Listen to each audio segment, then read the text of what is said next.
Hi everyone, welcome back or welcome to my channel if you're here for the first time. My name is Katerina and I live in Slovakia. I've been living here already for 7 years and I thought about making a video about the main differences between Slovakia and Italy. I'm really curious to know if you knew about them or not, if something surprises you and also if you agree with them or maybe not. Let me know what you think about them in the comments below. Leave a thumbs up to this video if you like it and don't forget subscribing to my channel to support me. Let's get straight to difference number 1. In Italy, it's pretty normal to go inside of your flat with shoes. It doesn't mean that we always keep on shoes when we are at home, but if you go in and maybe you need to go out after 5 minutes or if you just came in the house, we do not remove shoes immediately at the entrance. Maybe we have them in the room or in some other space in the house. While in Slovakia, this is totally forbidden. Everyone removes their shoes either before stepping in or right after stepping in, and usually they go inside barefoot or maybe with slippers. I got this habit when I came to Slovakia and now it's my favorite things to do, and when I go to Italy, even in other people's houses, I always ask whether I should remove my shoes and they look at me as if I'm crazy because, as I said, in Italy, it's normal not to remove your shoes, and especially when you go to someone else's house, they don't even dare about asking you to remove them because it just would be unpolite or something, while in Slovakia it's the other way around. You would be an unpolite guest if you do not remove your shoes. Let's move on to difference number 2. One thing that I noticed when I came to Slovakia is that women with marriage, they change their surname. It was always like that in the past, and from what I understood, some people are not doing it anymore right now, but it's normal to just change it and take your husband's surname with addition of the suffix ova. In Italy, we don't do that. It's totally normal for the woman to keep her surname once she got married. What do I prefer among the two? Well, while in the first difference, I definitely prefer and got used to the Slovak way of doing things in terms of removing their shoes.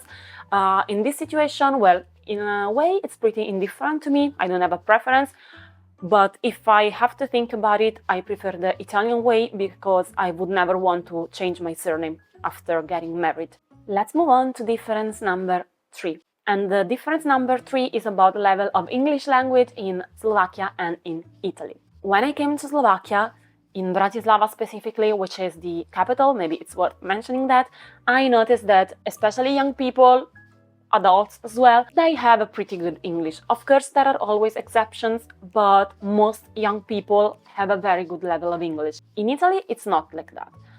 People don't have that good level of English. Of course, there are exceptions also there. At any age, there are people that can speak English, but overall, English is spoken better in Slovakia than in Italy. There are a few reasons, in my opinion, for that. First of all, television and movies. So in Italy, everything is dubbed. We have a very good dubbing industry, and for that reason, we don't have anything in English. Even when you go to the cinema, everything is perfectly dubbed in Italian. In Slovakia, as well as in many other European countries, you also have the chance, which is pretty good for me, to watch movies in English, for example, when you go to the cinema, and you can do that since when you are a kid. And of course, that exposes you to English from a young age. Probably another reason is that they teach it better. They have a better teaching method of English in school. I'm not sure about that, but what I'm sure about is that even in linguistic high schools in Italy, because I studied in one, many people at the end of it, they had good grades, very good grades. They were great students, but I did not speak English.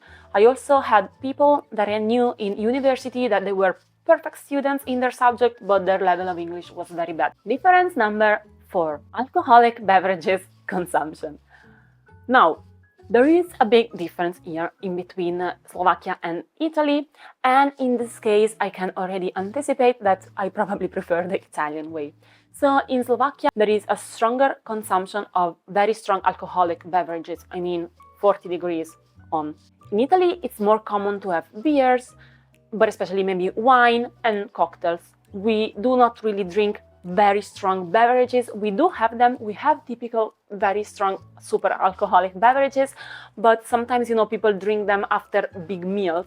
So not to get drunk necessarily, but more like to digest the food that they had. I've heard many anecdotes from Slovakia, people, for example, going to weddings, but also like in other situations that they were offered 40 degrees, 50 degrees bekerovka or slivovica, that are Slovak, very strong alcoholic beverages already from the morning, and they just couldn't do it until the evening. They got very, very bad. Difference number 5 concerns breakfast.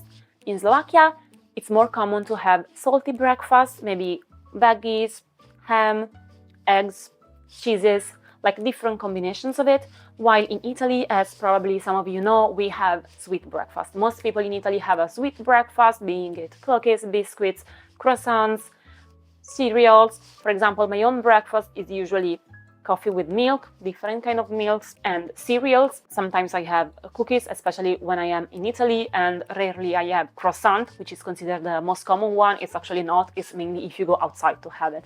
While abroad in general, and in Slovakia as well, the most common breakfast is salty. Which one do I prefer among the two, and which one do you prefer among the two? Let me know in the comments below. In my case, well, I have a daily sweet breakfast, but if I really have to think about it, I would probably prefer to have both. Maybe one day sweet, one day salty. I think the salty one, if you choose the correct food, can be way healthier compared to the sweet one, because the sweet one is simply full of sugar. Difference number 6 concerns public transportation. In Slovakia, I noticed immediately when I arrived that there is a big silence in the tram, for example, or in the bus, or even in the train usually.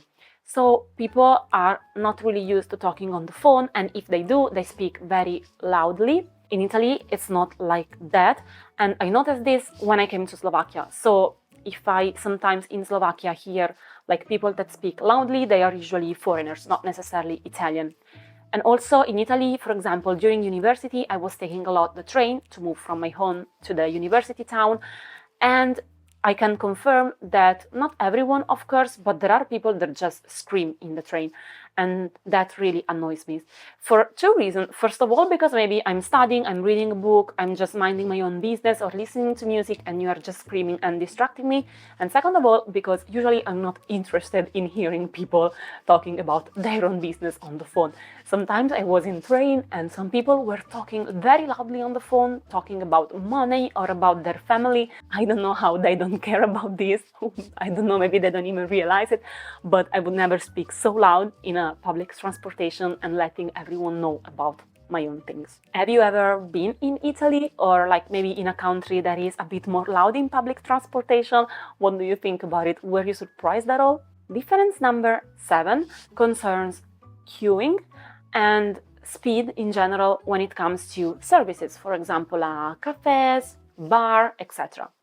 So, don't be angry, but when I arrived to Slovakia, I noticed that services are much, much slower compared to Italy. Now I got quite used to it, but I still notice it, especially when I go back to Italy. So, very often people just queue for a long time, even to have a beer. But the strange thing is not the queue itself, because okay, if there are many people, it's just normal to queue and to wait. Actually, they are super polite and usually wait in a queue without going one in front of the other. But it's the calm and chill attitude of the people that are serving the beer. Like they would just move very slowly and they don't mind at all about the queue, and that really surprises me because it also impacts your business. You know, if you go a bit faster, you would sell more. Sometimes I didn't wait because I didn't want to wait, so they lost my money, for example, and the same could apply for more people. In Italy, like people that work in bar, they must, be fast. It doesn't mean that you give necessarily a bad service, but I really see that people move very, very fast. Once I went back to Fiumicino airport in Rome and I was almost shocked because I forgot about it, and there was a woman in a bar that was serving cappuccinos and croissant. 5 people, 5 different customers at the same time. She was making a coffee. While the coffee was preparing, she was turning and speaking to another customer and then another customer, etc., etc. So in that case, it was very, very fast, but there was no queue because the woman was simply able to serve everybody at the same time. Which one do I prefer? Well, the middle, because I don't like the very slow service that sometimes I see in Slovakia, but I also don't want like people, like workers, to stress so much. So I think you should be fast, but in a medium way.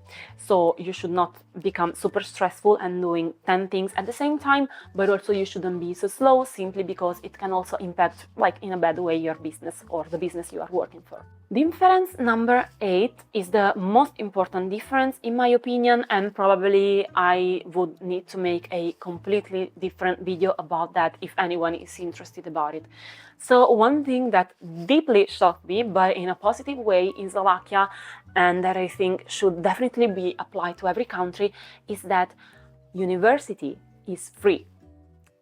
Yes, you got it right. I know that would shock many people that are not from Slovakia or from countries where university is free, but as far as I understood, and as far as many people, students or former students have told me, if you are studying in Slovak language in Slovakia, you don't pay your tuition fee.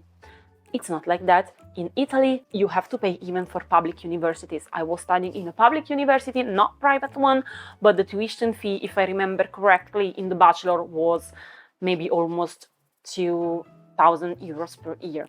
That is not fair because, of course, many people cannot afford it. And yes, you can have scholarships in Italy. It depends on the income of your parents and the properties that they have or don't have. But still, like, maybe not everyone will have a chance to have it, and then some people will need to maybe work a lot during university, which is not necessarily good, because in my personal opinion it would be better to just focus on your studies.